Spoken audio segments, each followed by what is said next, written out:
Assalamualaikum warahmatullahi wabarakatuh. Waalaikumsalam. Salam matematika, salam seniman angka. Balik lagi kepada podcast kami yaitu Suara Matematika bersama saya Hana Sajida Zura sebagai moderator podcast di kali ini. Di sebelah saya terdapat Pak Caraka. Sebelum itu saya ingin berterima kasih kepada Pak Caraka telah meluangkan waktunya bersama kami untuk berbincang sedikit tentang beasiswa talenta. Nah, sebelum kita masuk ke topik utama, saya ingin bertanya kepada Pak Caraka. Apa kabarnya Pak Caraka? Alhamdulillah baik, Mbak. Alhamdulillah. Ya. Sekarang ini udah memasuki akhir bulan Mei dan tentunya pendaftaran calon beasiswa sudah dimulai dan tentunya jalur pendaftaran beasiswa itu banyak banget. Salah satunya adalah jalur beasiswa talenta unggul. Bisa dijelaskan Pak sedikit tentang beasiswa talenta unggul itu apa ya? Oke, terima kasih. Tentu terima kasih atas sesi podcast ya. Podcast Otakso yang diselenggarakan. Ini jenis bahasa baru. Jadi baru tahun 2023 ini kita launching sebagai upaya kita untuk banyak membuka berbagai skema beasiswa untuk anak-anak yang punya talenta. Kalau kita bicara talenta berarti anak-anak yang punya kelebihan-kelebihan yang biasanya selama ini yang diterjemahkan itu talenta itu harus juara lomba. Dalam konteks ini lebih luas, bisa atlet yang sudah punya jadwal rutin, bisa juga yang berprestasi meskipun baru tingkat kabupaten tapi kompetisinya Kemendikbud. Kalau di sekolah itu ada OSN, nah kalau SMK ada lomba kompetensi, nah seperti itu. Nah kemudian yang nggak kalah penting yang periode yang baru ini kami mencoba skim yang ketiga itu untuk para YouTuber atau IG-nya di atas 20.000 pengikut gitu. Nah ini kita buka dengan cara baru. Kami udah punya skim yang lain di prodi matematika juga ada jenis beasiswa prestasi. Nah, yang membedakan prestasi dan talenta apa Pak? Beda potongan SMP-nya juga. Nah, kalau talenta ini sampai biayanya insya Allah biaya pendidikannya gratis. Oke, kalau gitu apa aja sih Pak syarat buat masuk dari beasiswa talenta ini? Oke, tadi saya singgung ada tiga ya Mbak ya. Yang influencer. Nah, itu harus punya akun sosmed minimal 20.000 followers. Itu harus. Kemudian nanti kalau yang yang atlet dari punya jadwal rutin. Atletnya daerah, atletnya yang sudah punya jadwal rutin itu. Kalau juaranya kan tergantung ya, ada juara kelompok dan individu tergantung kompetisinya kan. Itu. Kemudian nanti yang terakhir yang kompetisi Kemendikbud. Kan biasanya kalau di teman-teman dari beasiswa Kemendikbud itu yang diakui banyak yang dapat beasiswa adalah adik-adik yang harus juara nasional. Nah, padahal anak-anak yang bertarung di level kabupaten dan provinsi ini sudah perih, Mbak.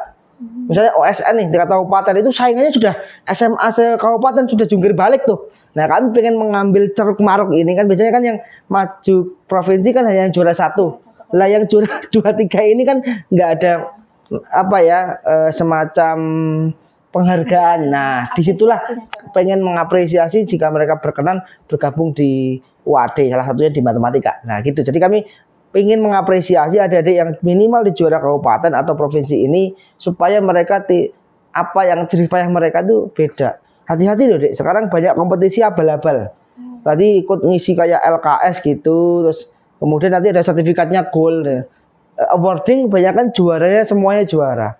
Jadi nggak bisa beneran kompetitif. Nah, kalau kompetisi yang diselenggarakan Kemendikbud itu pasti kompetitif. Tadi USN misalnya, Olimpiade Matematika misalnya, itu pesaingnya banyak, lebih dari 100 SMA sekabupaten misalnya. Itu perjuangannya sudah sangat, kalau di kampus ada ONMIPA ya Mbak ya. Nah, udah seleksinya juga cukup tanda petik berjuang perih loh itu Dek. Gitu. Lebih perih kalau tinggal rapi sih Mbak. Jadi, tapi ini juga lebih perih lagi. Oke, gitu. Nah untuk jalur prestasi ini kan ada syarat buat suruh masukin surat rekomendasi ya Pak dari KONI atau jalur atlet ini. Itu yang atlet ya? Iya. Ya. Nah untuk alur mendapatkan surat rekomendasi ini semacam apa ya Pak? Maksudnya kayak gimana alurnya? Oke, bagi yang adik-adik atlet biasanya mereka kan sudah punya jadwal rutin. Nah, berarti ada pelatihnya misalnya dari voli misalnya. Voli DIY kan seminggu 3 kali kalau nggak salah. Nah, nanti dari pembinanya itu akan bikin surat dengan kop resmi. Semacam surat keterangan bahwa ini atlet lah berjalan berapa, capaiannya apa, dan itu direkomendasikan diterima di sini gitu. Gitu. Sebenarnya kan kalau misalkan beasiswa itu kan biasanya syaratnya tuh ada esai ya Pak. Nah kalau di UAD ini tuh ada nggak sih Pak syarat esai itu buat nyampe beasiswa ini? Esainya nanti akan melekat pada seleksi wawancara. Mereka lebih banyak, saya pengen melihat public speakingnya. Esainya di public speaking, jadi mereka mimpinya pengen apa, targetnya sama apa gitu. Jadi lebih ke sana sih, karena bagi kami kalau melihat pembelajaran merdeka sekarang diferensiasi anak-anak yang kinestetik gaya belajarnya kecenderungan menerusnya lemah. Gitu. Jadi tidak bisa semuanya dipukul rata harus bikin itu. Gitu. Untuk waktu pendaftaran beasiswanya ini tuh dari kapan sampai kapan sih Pak? Nah ini sudah kami buka mulai tanggal 2 Mei, besok kami close 2 Juni. Jadi masih ada waktu berapa ini ya? 12 hari ya, 12 hari. Jadi silahkan bagi yang tertarik, ada saudara-saudara bisa diajak Mbak. Oke. Sebenarnya Pak buat beasiswa Tata Unggul kan ada jalur influencer ya. Nah itu tuh syarat khususnya tuh ada followers sebanyak 20.000. Nah setelah itu apakah ada tuntutan buat yang jalur influencer ini Pak? Ya, kalau kami lebih pada sisi untuk soft promotion UAD ya, bagaimana mereka terlibat di humasnya UAD, di tim kreatifnya kami di humas ataupun di Bimawa ataupun di biro admisi ya. Jadi mereka akan terlibat untuk memviralkan UAD begitu, atau mungkin beberapa kali berpodcast di akunnya dia tentang UAD begitu. Jadi nanti akan ada beberapa kegiatan sama dengan adik-adik yang atlet, mereka juga berkompetisi, adik-adik yang berprestasi akan kami dukung gitu untuk terus mengembangkan prestasinya. Kami siapkan pelatihnya, termasuk pembiayaannya. Jadi kami akan memberikan peluang, bukan SMA-nya pernah memiliki kompetensi setelah kuliah nggak ngapa-ngapain, tapi kami akan dorong lebih baik begitu. Harapan Bapak tuh apa sih ke depannya buat beasiswa ini?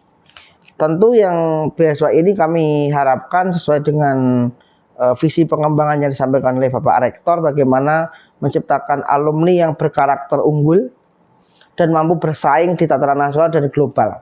Maka dimulai dari kita harus bisa mencari talenta SDM yang bagus untuk bisa dididik ketika nantinya diharapkan jadi alumni yang bisa bermanfaat bagi umat dan UAD. Gitu Mbak. Bagi mahasiswa nih Pak, misalkan udah keterima jalur beasiswa ini, apakah bagi mereka tuh ada tuntutan khusus Pak, misalkan kayak IPK-nya harus 3,5 atau harus mencapai prestasi di setiap semester atau gimana Pak? Iya, tentu akan ada pembinaan itu. Kalau IPK minimal 3,00, 3,5 saya kira tidak semua bisa. Kemudian kalau tuntutan akan mengikuti dengan para mentornya. Jadi kalau di beberapa yang lain, KIP, BPM itu ada mentor-mentornya, mereka punya kewajiban mentor apa yang telah direncanakan bareng-bareng. Gitu. Ada beberapa satu kompetisi begitu ya, dan beberapa jenis yang lain. Untuk beasiswa ini kan baru ya Pak ya, 2023 ya, beasiswa talenta unggul ini. Sebenarnya apa sih Pak latar belakang dimunculkannya beasiswa talenta unggul ini? Ada banyak faktor gitu ya. Kalau misalnya nih yang salah satu yang menjadi kegelisahan itu ketika masuk di UAD ada tulisannya beasiswa jalur prestasi misalnya. Udah punya prestasi tapi bayarnya sama. Masuknya di sana udah jalur prestasi tuh di sana. Nah, setelah kita evaluasi lah apa bedanya yang rapot itu sama yang ini gitu. Maka kita membuat skema, ada yang jalur prestasi yang potongan SPP-nya 20%, itu kuotanya lebih banyak, dan beasiswa talenta ini bagi yang punya prestasi yang high gitu, lebih banyak gitu. Makanya grade-nya berbeda. Kan kita ada beasiswa prestasi yaitu prestasinya bebas, minimal kabupaten saja. Kalau yang talenta prestasinya nggak bebas, yang kompetisi yang diselenggarakan oleh Kemendikbud, atlet dan YouTuber. Lebih luas pemaknaan dari prestasi itu sendiri, sehingga memberikan peluang yang anak-anak itu masuk di Wadid. Bahkan saya lihat kemarin yang angkatan 2022 saya lihat banyak yang sudah followernya tinggi. Ya, kami evaluasi kemarin yang soft skill ada yang viral banget tuh di Wadid aja kayaknya. Itu ternyata mbaknya itu sudah di-endorse, Pak. Gitu. Itu sudah punya lebih dari 20.000 malahan. Saya kali melihat, oh berarti anak-anak UAD itu banyak yang punya. Nah, disitulah dari kami melihat data, melihat fakta, kondisi anak-anak 2022 yang sudah seperti itu. Akhirnya kami berpikir bagaimana di tahun ini kita berikan skema baru sehingga adik-adik dengan multi talentnya ini kita beri rumah yang berbeda. Gitu. Semisal nih ya Pak, ada salah satu siswa yang punya prestasi non akademik, misalkan kayak juara lomba debat nasional, tapi dia masuk prodi matematika, kan itu tidak sejalan ya Pak. Kira-kira itu bisa atau enggak ya Pak? Kalau itu nanti kan akan di dalam wawancara akan ditanyakan, dilihat dari nilai rapotnya. Karena kalau bicara debat itu kan kemampuan public speaking ya. Tapi secara keilmuan matematika butuhnya orang yang tekun ya gitu kan kira-kira. Maka di wawancaranya kita lihat track recordnya gitu supaya kita bisa memberikan bantuan, dia bisa menyelesaikan studi di sini. Mungkin edukasinya kayaknya matematika lebih ke coding kayaknya. Iya. Ya, artinya kan juga menarik di info kan perlu ada tes wawancara fungsinya untuk bisa mengedukasi di sini. Apakah ada yang ingin Bapak sampaikan kepada calon-calon mahasiswa baru untuk UAD ini?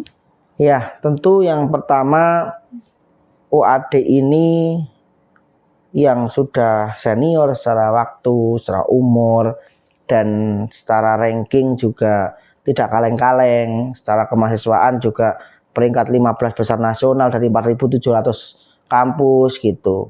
Bahwa hidup itu pilihan dan salah satu pilihan bisa dirujuk ke UAD. Nah, UAD berupaya betul bagaimana memberikan banyak ruang lewat beasiswa untuk para kader persyarikatan, BPM, program misi, kemudian ada di prestasi di level middle bisa prestasi, yang level high bisa ke talenta ini karena difasilitasi gratis SMP sampai wisuda lulus semua, dia hanya membayar 300.000 per semester registrasi, bukan SMP. Ya, tidak ada biaya-biaya yang lain sampai wisuda semuanya. Jadi itu cuma 300.000 aja? Iya, per semesternya gitu. Cukup kan tuh, kalau biaya beli cilok kan lebih mahal itu. Nah, itu. Iya, artinya kami memberikan itu. Kemudian Pak, kami pengennya garis total bisa, kan adik-adik juga berkegiatan. Kalau di kami juga ada lomba, kegiatan, setiap menang lomba akan dapat tali AC. Tali AC-nya itu cukup tuh untuk membayarin yang tadi itu, tinggal mau berapa kali ikut. Beberapa mahasiswa banyak tuh, satu semester bisa sampai 10 kali ikut ini itu gitu. Jadi kami fair gitu bagaimana membantu adik-adik kurang pembimbing, kami siapkan. Artinya jangan melihat kampus ini karena swasta negerinya, lihat mana yang kampus memberikan kamu banyak peluang bertumbuh. Karena kuliah itu pada dasarnya bertumbuh menjadi seorang yang menjadi lebih baik. Maka kalau kita lihat di sini ada gelas ya, gelasnya 2 ini ya. Ijazahnya itu sama, betul dalam gelas itu. Yang membedakan itu beratnya. Ada yang cupu ya, kos-kosan, warung makan, kampusnya jarang sih, minta online terus, kirim sedikit online gitu kan. Yang ini ya organisasi, ya seminar, ya lomba, ya gitu. Yang terakhir mencintaimu. Ijazahnya sama nih, gelarnya apa Mbak? Matematika gelarnya apa? Sains, SSI ya. Iya, sama-sama SSI. Maka dunia kerja akan banyak tanya pengalaman kuliah apa, pernah nge-MC, pernah gitu. Maka adik-adik kuliah itu ada kesempatan apa ya harus bertukar. Forum acara ini pernah jadi MC-nya, acara yang lain sekretaris, acara yang lain konsumsi, jangan sampai lulus tahunya konsumsi. Nah, artinya banyak pengalaman. Dunia kerja akan banyak menanyakan seberapa perih kamu berjuang. Gitu. Jadi ini yang saya kira menjadi pengingat bagi adik-adik. Ya memang adik-adik tentu pengen ke sekolah yang didam-damkan, tapi saya kira realistis ya, jumlah anak SMA kita terbatas jumlahnya, kemudian yang diakses juga terbatas. Artinya teman-teman harus siap dengan plan A, B, C. Kami bisa menjadi second opinion, pilihan kedua setelah yang lain, bukan jadi yang kedua ya Mbak ya. Jadi menjadi pilihan kedua setelah di kampus sebelah sana-sana itu tidak diterima dengan skema ini. Nanti bisa dicoba dilakukan bagaimana UAD bisa terus berbenah melayani mahasiswa gitu Mbak. Nah, jadi itu dia adik-adik penjelasan mengenai beasiswa Tanpa Unggul ini. Untuk adik-adik yang memiliki banyak prestasi dan talenta, tentunya boleh banget nih daftar lewat jalur beasiswa ini.